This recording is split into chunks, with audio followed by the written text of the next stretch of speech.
Bem, vamos dar início ao nosso estudo de hoje. De fato é um estudo alternativo, né? E onde nós vamos abordar, na verdade nós vamos abordar uma doutrina, né? Mas vamos fazer um pensamento, né? Relembrarmos que existem três doutrinas similares, tá? O objetivo desse estudo é falar sobre a avareza, que é um pecado grave, né? E a palavra de Deus, ela relaciona a avareza à idolatria, um pecado de fato grave, né? E para que nós possamos entrar nesse tema, entrar nesse assunto, os irmãos estão ouvindo bem aí? Tudo bem? Para que nós possamos entrar neste assunto, nós vamos ver que a igreja cristã, ao longo do tempo, trabalha essa questão através de três doutrinas. Duas nós consideramos espúria. Duas dessas doutrinas nós consideramos espúria, ou seja, elas não são bíblicas, né? E uma dessas doutrinas, que é a que adotamos, nós consideramos a doutrina bíblica, tá? A primeira doutrina, que os irmãos já devem ter ouvido falar, é a teologia da pobreza. Isso surgiu por volta da Idade Média, né? No meio da igreja romana. Algumas pessoas, já haviam pessoas que não participavam da igreja romana, no caso de Valdo, por exemplo, né? Os irmãos já ouviram falar dos valdenses, que era um grupo, uma comunidade cristã, né? Que existia a parte, né, antes da reforma e a parte da igreja católica romana. Valdo era um homem de posses, milionário, e que vendeu todos os seus bens, dividiu para os pobres, criou uma comunidade cristã e foi pregar o evangelho vivendo de forma bastante humilde. Ele aderia de fato a essa teologia da pobreza, né? Mas a teologia da pobreza, ela ganhou mais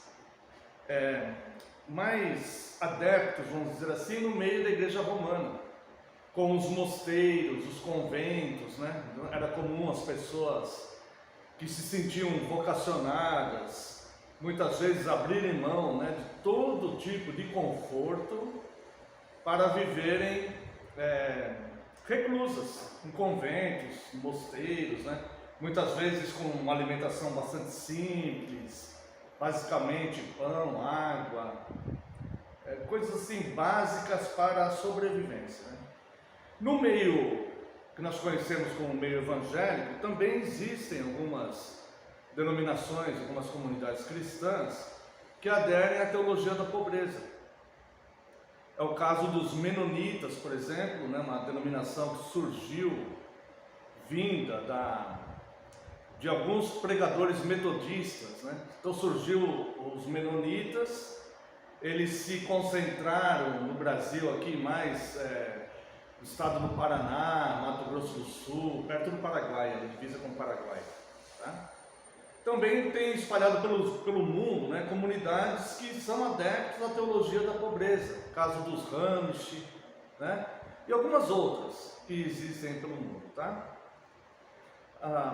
A outra teologia que nós consideramos espúria, por não ser bíblica, é a teologia da prosperidade, que nós vemos com bastante ascensão no Brasil, né? Por meio do movimento neopentecostal, principalmente, né? Eles são adeptos à teologia da prosperidade. Fazendo aqui um parênteses, né? Nós cremos na prosperidade bíblica, tá? Mas não na teologia da prosperidade como propriamente é ensinada, né? Então, basicamente, o pensamento é ofertar tudo a Deus, e Deus então se tornaria devedor da pessoa que faz as ofertas. Então Deus teria que necessariamente honrar, né, a fé daquela pessoa que fez as ofertas, né? Inclusive eles usam bastante o termo materializar a fé e tudo mais, né? Essa teologia da prosperidade, ela já é mais próxima do brasileiro. Nós estamos mais acostumados a ver isso, né? Somente em programas de televisão e tudo mais. Não é algo tão tão raro para nós como a teologia da pobreza, por exemplo, que é algo que a gente praticamente não tem contato, né? E então essas duas teologias nós consideramos espúrias, por elas se basearem apenas em poucos versículos bíblicos, né? Uma doutrina, para ser uma doutrina bíblica, ela não pode ser fundamentada em versículos isolados, mas sim numa contextualidade bíblica, né? Então nós seguimos a terceira doutrina, que é a doutrina da mordomia. Nós chamamos doutrina da mordomia, e que nós cremos que tudo pertence a Deus, né? E tudo que Deus nos dá, nós procuramos administrar. Nós reconhecemos que todo bem provém de Deus, provém da mão de Deus, né? Então, a começar o nosso sustento, desde do elemento mais básico, né, do nosso sustento, até mesmo propriedades que o cristão, se for de forma lícita, ele pode conquistar, né, ele pode ter, mas tudo isso nós entendemos que pertence a Deus, e Deus nos concedeu, né, a mordomia de administrar esses bens durante o tempo da nossa vida, né? Após a nossa partida, esses bens não estarão mais sob os nossos cuidados, mas sim de outros, né? Então eu quero convidar os amados irmãos para a leitura do Salmo 24, versos 1 e 2.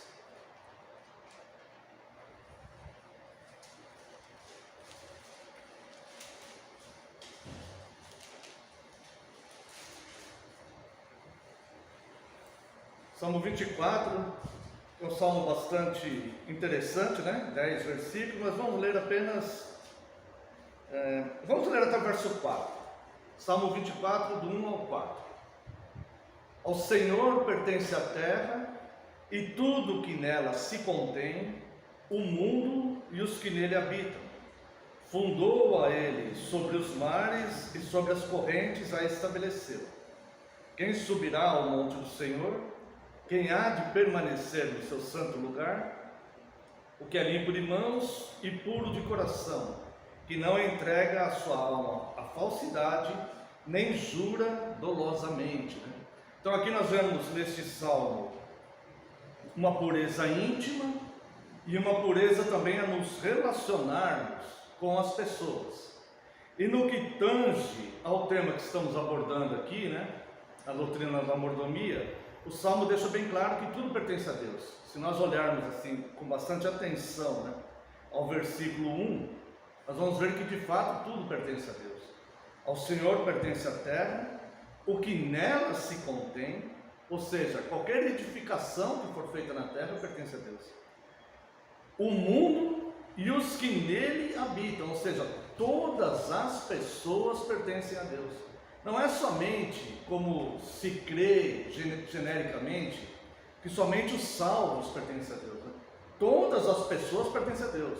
Os salvos vão morar no paraíso, né? Os perdidos pagarão eternamente pela sua rejeição. Mas todos pertencem a Deus. A palavra de Deus diz que ao morrer o homem, o seu corpo volta ao pó, que era pó, e seu espírito volta a Deus. Isso é de todas as pessoas, né? Então é Deus que encaminhará o destino eterno, né, de todas as pessoas. Então tudo pertence a Deus. Então nós fizemos essa pequena introdução aqui acerca dessas três doutrinas, porque nós queremos abordar a questão da avareza. Então, para que se fundamente, né, de forma clara, né, o que cremos, nós cremos nisso, que todo bem provém de Deus, tá? Por isso, a nossa resposta a Deus é sempre gratidão.